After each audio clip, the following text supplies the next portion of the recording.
What does it mean to have a beginner's mind?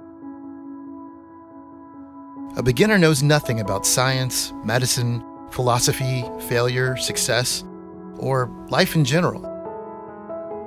A beginner's mind is open to all that we perceive as good or bad.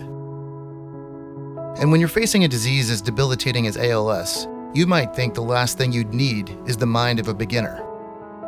But you'd be wrong. Because the beginner in this case was Steve Gleason.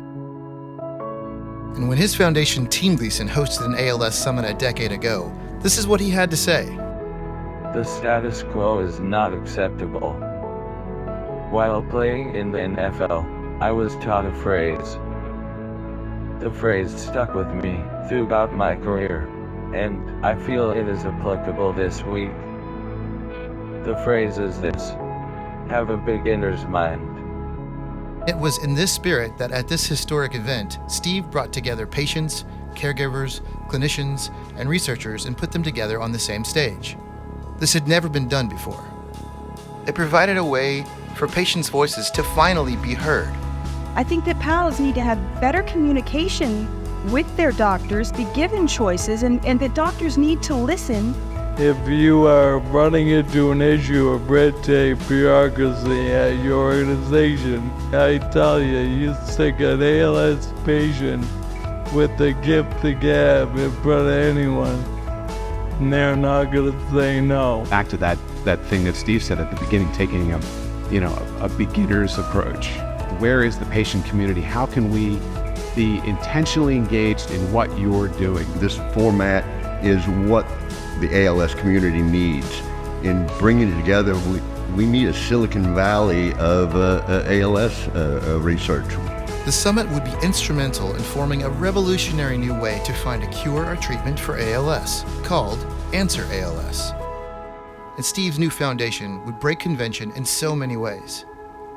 One being that instead of simply being asked to get their affairs in order, people living with ALS would become empowered to play an active role in putting an end to their own disease. We can't sign off and do what we want with our body for future generation.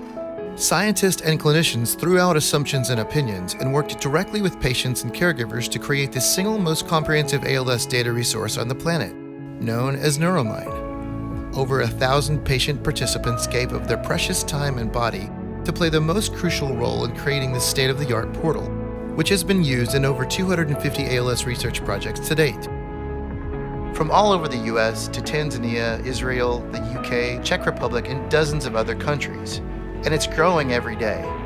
New genes with new possible pathways, new roles in drug trials, all from the data and samples created by Answer ALS.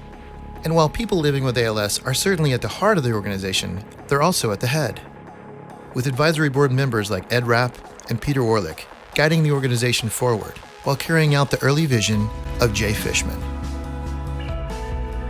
From the sharing of ideas at this momentous event a decade ago, a plan was built and is being executed today, doing exactly what was spoken of by patients, caregivers, clinicians, and researchers.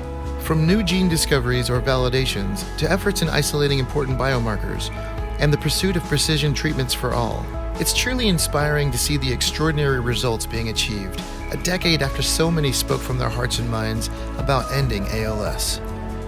And while their voices continue to inspire, many of these incredible people have lost their battle with ALS.